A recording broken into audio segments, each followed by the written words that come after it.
Breaking news, a man is charged with the murder of a 2-year-old boy in Gary, and the details are disturbing. Officials say this man, Ricky Larkin, told police Jelani Smith drowned in a bathtub Monday. However, according to court documents, the toddler died from blunt force trauma, and there was no sign of drowning or water in the lungs. The boy's mother says she was in the hospital at the time after a drug overdose.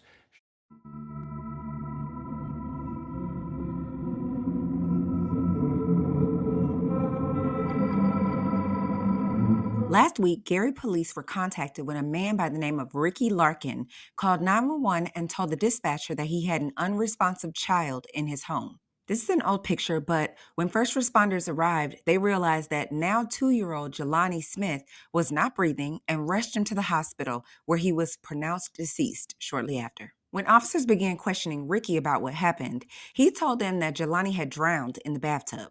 But the first responders had already noted that Jelani's body was not wet and the area around the bathtub was dry. While searching the home, officers noticed that the bedroom was in a disarray and found dried brown stains with small chunks on the bed.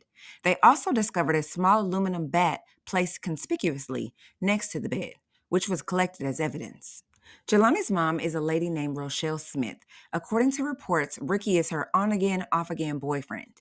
Ricky was not Jelani's dad, but he was watching him because Rochelle was in the hospital for an alleged drug overdose. Despite her own health issues, Rochelle was concerned about leaving Jelani with Ricky because apparently Ricky has an abusive history and he would often treat Jelani differently from her other children.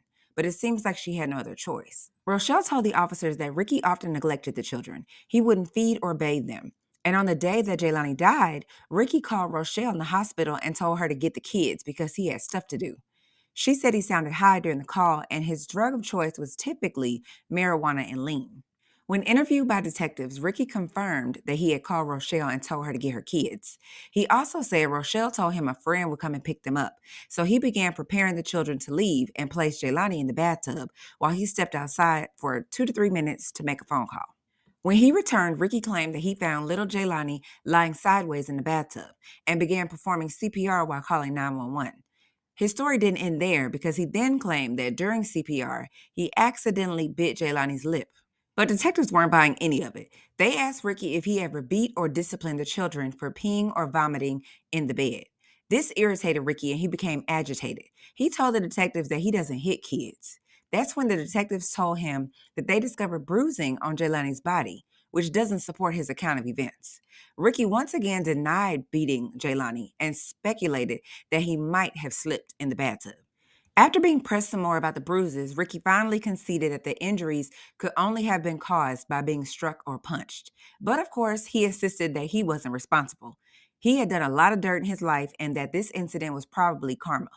Ricky then started asking questions about Jelani's autopsy and asking whether it could determine how his injuries occurred. An autopsy had in fact been done, and it ruled Jelani's death a homicide caused by blunt force trauma. Prosecutors said it appeared he had been struck in the face and the head. He had abrasions on his neck and chest, bruises on his back and buttocks, and suffered a laceration to his liver, as well as bleeding under his scalp. Photos revealed that he had swelling that left one eye shut. There were absolutely no signs of drowning or water in his lungs, according to the autopsy. Ricky would still not admit his wrongdoings to the detectives, but while he was at the jail, he made a phone call that confirmed what the detectives already knew. During the call, he admitted that he was high during the incident and was the only adult in the home when Jelani died. Ricky has been charged with one count of murder and is currently being held in custody in Lake County Jail without bond. There's been no update on Rochelle or her current condition, but my sincere hope is that she can get herself clean for the sake of her remaining children so that nothing like this ever happens again.